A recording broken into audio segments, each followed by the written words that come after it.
Bersama kami di Liga Finansial. Kali ini kita akan membahas apa yang bisa kami temukan di laporan tahunan 2023 dari saham Jcon. Di sini ada Jaya Konstruksi Manggala. Mari kita lihat apa yang bisa ditemukan. Ada Presiden Direktur di sini disebutkan ya. Ada Umar Ganda, kemudian Vice President Direktur atau Wakil Presiden Direkturnya Budi M. Sianipar. Alamat kantor ada di Kantor Utama Bintaro Jaya, Jalan Bintaro Raya, Jakarta, Indonesia. Nah, jadi nanti kita lihat ini Jcon ya, ini ya, Jcon. Ini Jcon apakah bagus atau enggak? Tapi seperti biasa ya, ini untuk yang laporan tahunannya. Ini ada disebutkan juga alamat rumahnya, tapi ini biasa kan ada taruh yang teleponnya, tapi ini gak ada ya. Nah, ini nilainya dalam ribuan, kemudian dalam bentuk rupiah. Kalau kita lihat dari kasnya ya, kasnya ini kayaknya meningkat dari 441 miliaran menjadi 471 miliaran. Kalau piutang usaha ini pihak berelasi agak banyak, tapi udah berkurang nih. Cuma tersisa 48 miliaran. Pihak ketiga ini menurun sedikit dari 886 miliaran menjadi 876 miliaran. Piutang retensi, nah ada yang tahu gak piutang retensi itu apa? Sudah pernah kami bahas. Dia lebih kepada piutang yang dia cair ketika ada kondisi tertentu. Nah, pihak berelasi dari 1,7 menjadi 1,6. Lalu pihak ketiga dari 15 miliaran menjadi 4 miliaran saja. Untuk persediaan kita lihat meningkat ya, ini berarti cukup bagus. Dan labanya kalau meningkat pun itu berarti oke ya. Untuk total aset lancarnya dari 2,38 triliunan sekarang menjadi 2,32 triliunan. Jadi yang untuk aset lancarnya bisa kita bilang itu berkurang ya, berkurang sedikit. Di sini ada juga disebutkan tentang aset tidak lancar. Aset tidak lancar meningkat dari 1,9 triliunan menjadi 2 triliunan. Untuk overall total asetnya itu meningkat ya, tapi gak gitu signifikan karena dia sekitar 4 triliunan gitu lah ya. Dia gak gitu banyak beda jauh sih. Nah, di sini ada hutang bank. Utang bank dari 168 miliaran menjadi 238 miliaran. Berarti mereka hutangnya meningkat nih. Dan pihak berelasi pun meningkat utangnya. Kemudian pihak ketiga dari 300 miliaran menjadi 344 miliaran. Ini hebat sekali. Nah, hebat ya nih ya. Ini ada liabilitas keuangan lancar lainnya, ada pihak berelasi, pihak ketiga, dan lain-lain.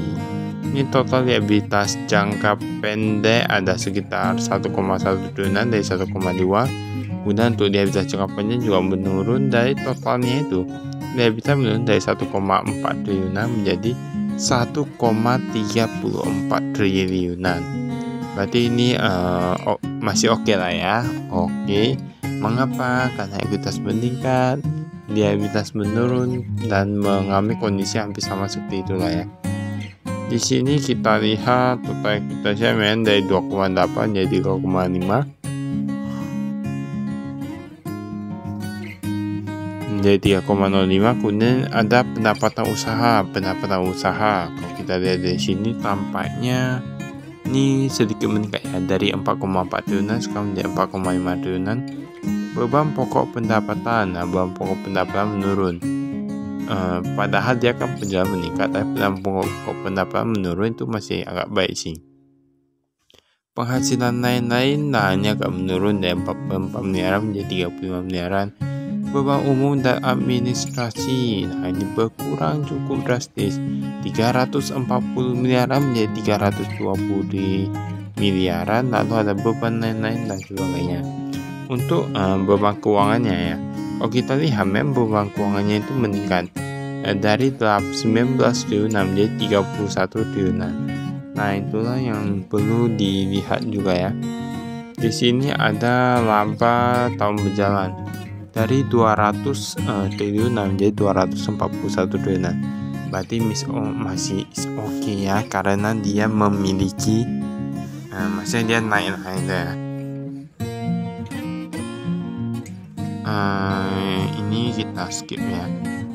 Dia tadi kan kita bilang itu laba tahun berjalan. Nah, ya kayak gitulah ya.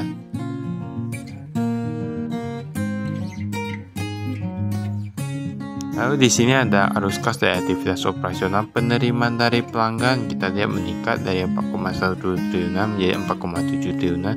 Pembayaran kepada pemasok, nah ini meningkat juga karena kita lihat tadi persediaannya meningkat lah ya. Nah ini kemudian ada juga pembayaran kepada karyawan 290 miliaran dari 100-an miliaran. Arus kas dari aktivitas investasi, ada penambahan sewa guna, pembayaran uang muka aset tetap, pencairan deposito berjangka. Ya, ini jadi deposito berjangkanya pun bisa dicairkan ya. Ini pembayaran dividen nih. Pembayaran dividen pun masih ada loh, 48 miliaran dari tahun lalu gak ada. Lalu pembayaran liabilitas sewa dari 139 miliaran menjadi hanya 42 miliaran, berarti itu kan cukup bagus saya. Kemudian ada juga pembayaran nih. Nah ini kita skip.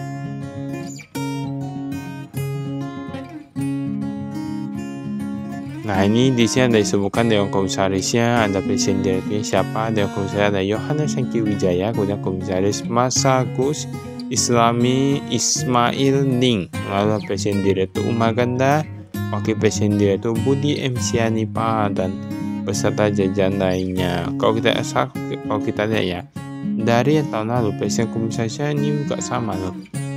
Nah ini bahkan yang komisaris independen lain-lain itu rata-rata sama. Nah komisaris NU ini itu sebenarnya datang dari mana? Nah, kan?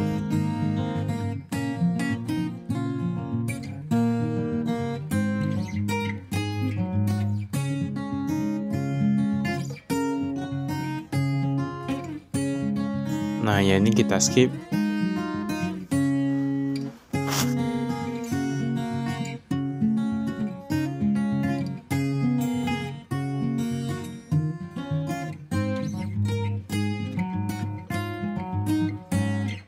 Nah, di sini udah sampai yang di Kasya ya.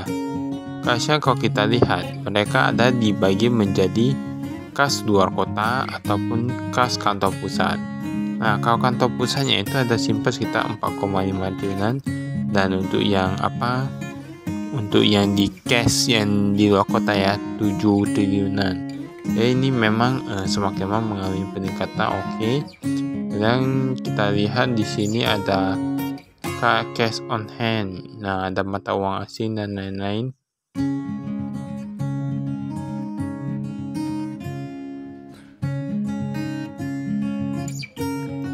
Ini kas sastra saya yang tadi ini.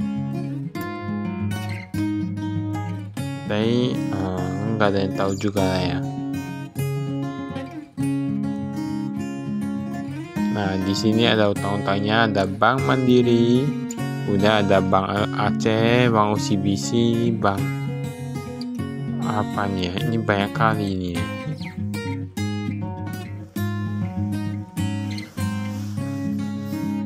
Kalau kita lihat di sini ada Overseas Chinese Banking Corporation Limited. Nah, ini kemudian ada Euro, Bank Mandiri, Persero Tbk.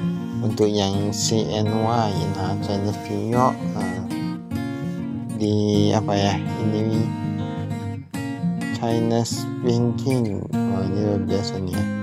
Ini yang mata uang asing loh, itu meningkat cukup pesat dari 79 miliaran menjadi 144 miliaran. Lalu ada deposito, ini dalam rupiah ada di Bank Mandiri dan Bank DKI.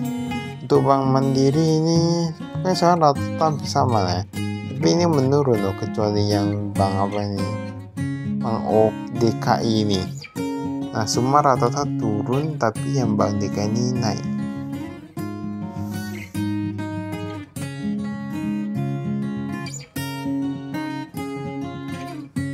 Lalu di sini ada disebutkan juga untuk deposito berjangkanya itu di mana.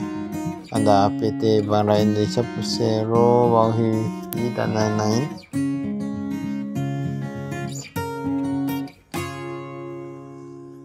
Totalnya ini ya dari 451 miliaran ya.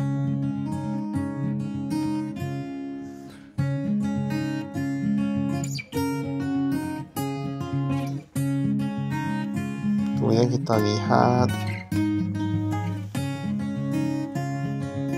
Nah, ini ada jumlah piutang usaha berdasarkan jenis dan yang telah dimuat. Ini ada disebutkan semua dari pihak berelasi apa aja, pihak ketiga apa aja, ada awal, beton, jasa konstruksi, dan lain-lain ya.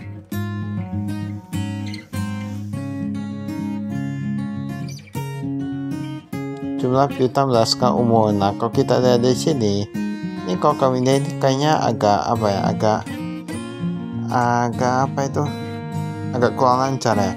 Mengapa? Karena ada yang lebih dari 1 tahun dan itu masih ada sekitar 159 miliaran dari 148 miliaran. Tapi sebenarnya itu gampang aja sih, kita lihat itu sebenarnya memang dia dari pihak berelasi atau enggak. Kalau enggak kan berarti apa ya? Di sini ada jumlah piutang usaha berdasarkan umur. Nah, ini sebagai berikut. Ini ada 1 tahun dan lain-lain. Tapi memang kalau udah lebih dari 1 tahun itu kayaknya agak apa ya? Agak beda gitu. Nah, itulah mengapa terkadang kami agak kurang suka kalau terlalu banyak pihak berelasi, karena seperti piutang, pihak berelasi piutang terus menerus. Nah, kan ada beberapa orangnya sudah hitung itu penjualan setahun berapa, pajak berapa dan lain-lain. Nah, jadi dia hitung. Nah, itu agak susahnya di sana kalau tahu banyak berelasi ya. Ini ada barang dagangan, ada aspal, suku cadang, gas, dan peralatan LPG, forklift, dan alat berat. Wah, ini meningkat loh.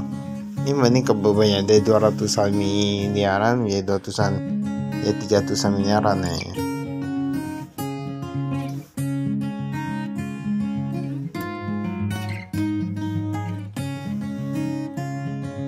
Lalu di sini ini ada anak usahanya dan lain-lain.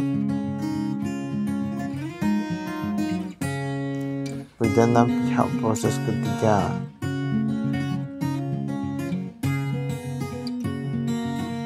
Kalau yang ini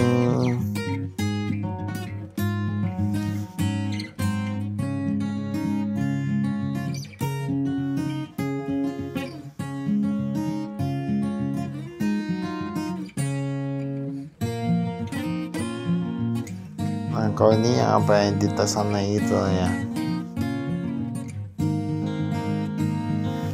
Kalau kita lihat dari sini, ini nggak ada disebutkan ya itu kepemilikannya berapa dan lain-lain.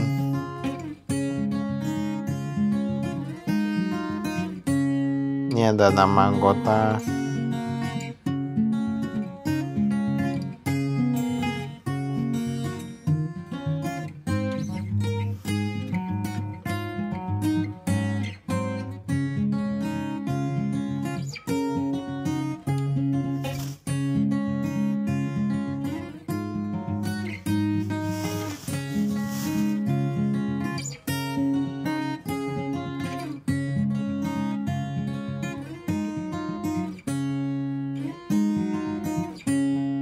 Nah, ini kalau ini kita skip lah ya. Ini ada aset total yang bisa dilihat, ini yang 2023.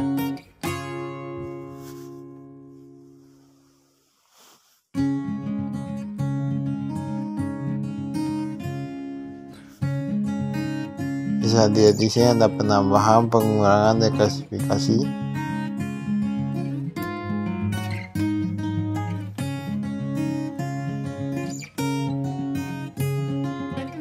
Ini yang 2022.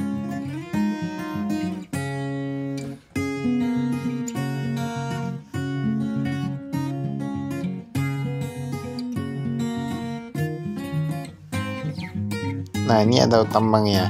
Utambangnya ini pun meningkat dari 168 miliaran sekarang menjadi 238 miliar. Kan kemarin nggak ada bank konsentrasi atau sekarang udah ada, dan menjadi 92 miliaran padahal sebenarnya nggak ada.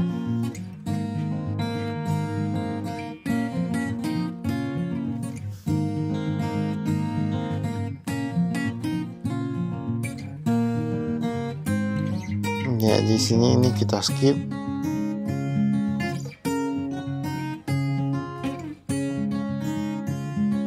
Ini modalnya, ini mereka dari hak asing dan lokal juga lah ya.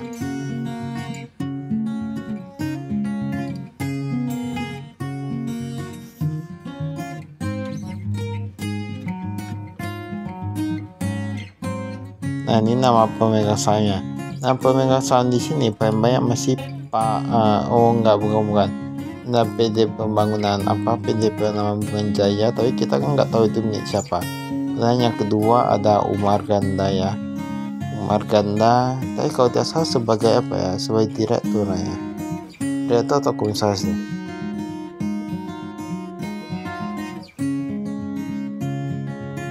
Ini kepentingan pengendali.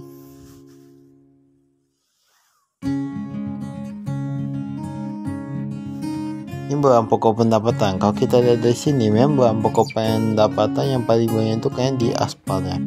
Dari 141 miliaran menjadi 1,6 triliunan. Tadi salah ya, tadi dari 1,4 triliunan sekarang menjadi 1,6 triliunan. Di sini ini ada manufaktur, ada pendapatan jasa lainnya, ada handling equipment, ada penyewaan kapal dan lain-lain. Ini dari 3,8 triliunan menjadi 3,8 triliunan ya. Beban umum dan administrasi. Nah, ini ada beban penjualan. Kalau kita lihat beban penjualan itu paling banyak di yang angkut. Nah, di angkut itu bebannya itu cukup banyak, dan ada yang pemancangan dari 15 miliaran menjadi 38 miliaran. Beban umum dan administrasi kayak di sini ya.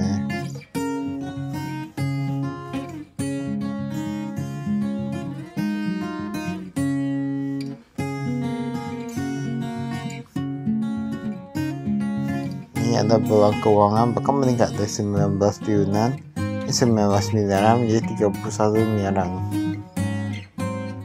Lalu ada penghasilan lain-lain. Penghasilan lainnya ada beban lain-lain juga.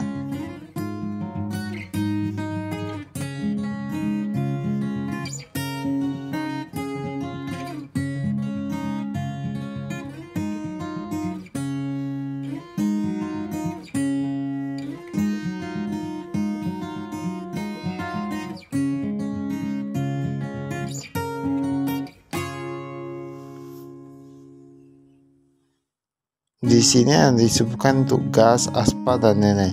Tapi kalau kita lihat, memang laba yang paling tinggi itu memang ada di aspal ya.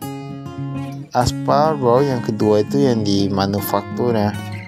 Aspal, manufaktur, baru yang ketiga baru konstruksi. Berarti aspal ini memang begitu menguntungkan, pantas. Kalau kita lihat kan ada juga terkadang buat jalan, nah itu aspalnya sengaja dikurangnya atau gimana. Nah, pantesan banyak juga orang yang kayak gitu lah ya. Kan dia memang aspalnya ini